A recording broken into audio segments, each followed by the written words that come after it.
Hi viewers, welcome to Tamil Moto Tech. இன்னைக்கு பார்க்க போற டாபிக் என்ன? இந்த வண்டி வந்து Audi A6 C7 model 2013 2 litre diesel வண்டி.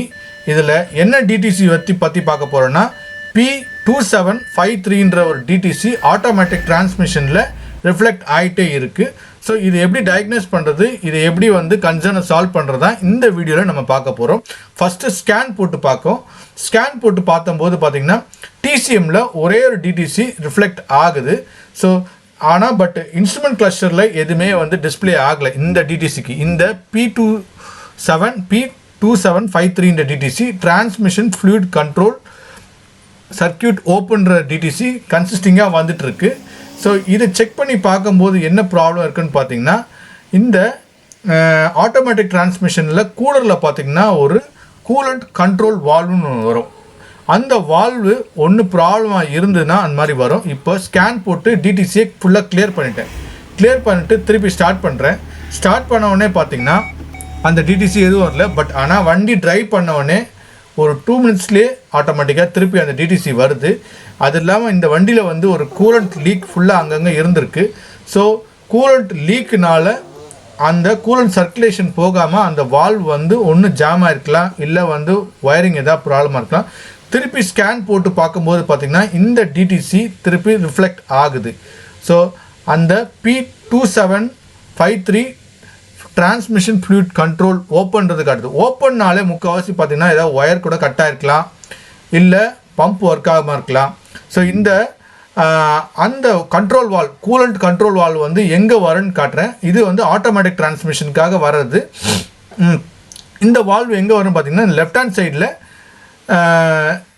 கியர் பாக்ஸு கீழே வரும். 2 ஆலன் ஸ்க்ரூ இருக்கும்.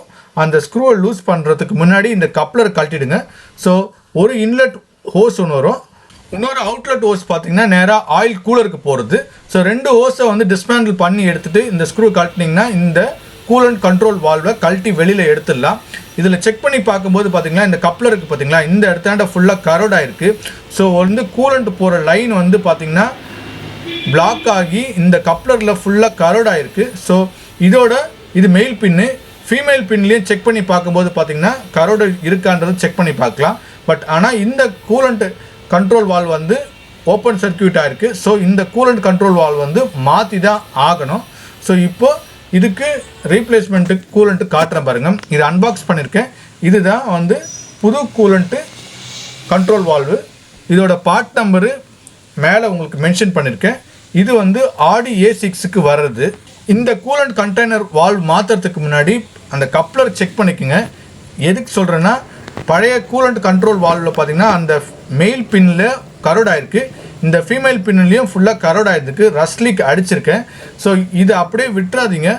நீங்கள் மாற்றுறதுக்கு முன்னாடி இதோட கப்ளர் பின்னை செக் பண்ணிவிட்டு ஃபுல்லாக அந்த பஞ்சை பிரிச்சிங்கன்னா இந்த இடத்துல பாருங்கள் இது வந்து ஓப்பன் சர்க்கியூட்டாக இருக்குது. ஸோ ஒரு ஒயர் வந்து கரோட் ஆகி ஃபுல்லாக அந்த கூலண்ட் லைன் தண்ணி பார்த்திங்கன்னா அந்த கூலண்ட்டை வந்து இந்த ஒயரில் ஃபுல்லாக பட்டு இந்த ஒயர் வந்து ஃபுல்லாக கரோட் ஆகிட்டுருக்கு. ஸோ இந்த மாதிரி ஆயிடுச்சுன்னா இந்த ஒயரிங் வந்து எது வரைக்கும் கரோடாக இருக்குது அது வரைக்கும் கட் பண்ணி எடுத்துட்டு வேறு கப்ளர் போட்டு தான் இப்போ நான் மாட்ட போகிறேன். ஃபுல்லாக கழட்டி எடுத்துடுறேன். இல்லைனா இது அப்படியே விட்டுட்டிங்கன்னா இந்த லைன் ஃபுல்லாக போய் பிளாக் ஆகி டிசிஎம் கண்ட்ரோல் யூனிட் வந்து ப்ராப்ளம் வரும். சில டைமில் டிசிஎம் யூனிட்டே வந்து சேஞ்ச் பண்ணுற மாதிரி இருக்கும்.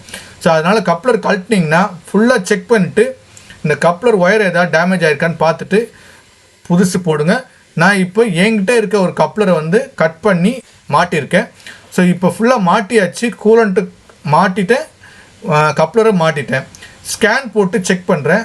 வண்டியை வந்து ஸ்டார்ட் பண்ணுறதுக்கு முன்னாடி வெறும் இக்னிஷன் கீ ஆன் பண்ணி ஸ்கேன் போட்டு டிடிசி செக் பண்ணும்போது எந்த டிடிசி கோடுமே வரல. அப்புறம் ஒரு 2 மினிட்ஸ் வேறு ஓட விட்டேன். இப்போ திருப்பி ஆஃப் பண்ணிவிட்டு இப்போ நான் வண்டி திருப்பி ஸ்டார்ட் பண்ணுறேன் பாருங்கள். ஸ்டார்ட் பண்ண உடனே எந்த டிடிசி கோடுமே வரல. ஸோ ஆல்ரெடி ஒரு 5 மினிட்ஸ் ஓடிச்சு. இப்போ திருப்பி வண்டியை ஸ்டார்ட் பண்ணி ஓட விட்டுருக்கேன். ஸோ லீக்கேஜ் செக் பண்ணிக்கோங்க. ஏதாவது லீக் இருக்கா, கூலண்ட் லீக் இருக்கான்றது மாட்டி முடிச்சதுக்கப்புறம் எந்த லீக் இல்லைன்னா கூலண்ட் கண்டெய்னரில் கரெக்டான ஆயில் ஃபில் பண்ணிவிட்டு செக் பண்ணிக்கோங்க. ஸோ P2753 இந்த டிடிசி வந்துச்சுன்னா என்ன ப்ராப்ளம் வரும் பார்த்தீங்கன்னா, ஆயில் கூலருக்கு பார்த்தீங்களா அதுக்கு வந்து கூலண்ட் சர்க்குலேஷன் கரெக்டாக போகாது. அப்போ கியர் பாக்ஸ் சில டைமில் நாய்ஸ் கூட வரும். ஸோ கூலண்ட் வந்து சர்க்குலேஷன் சரியாக இல்லைன்னா வந்து வண்டி கியர் பாக்ஸ் வந்து ஹீட் ஆகிறதுக்கான சான்ஸ் நிறைய இருக்கும்.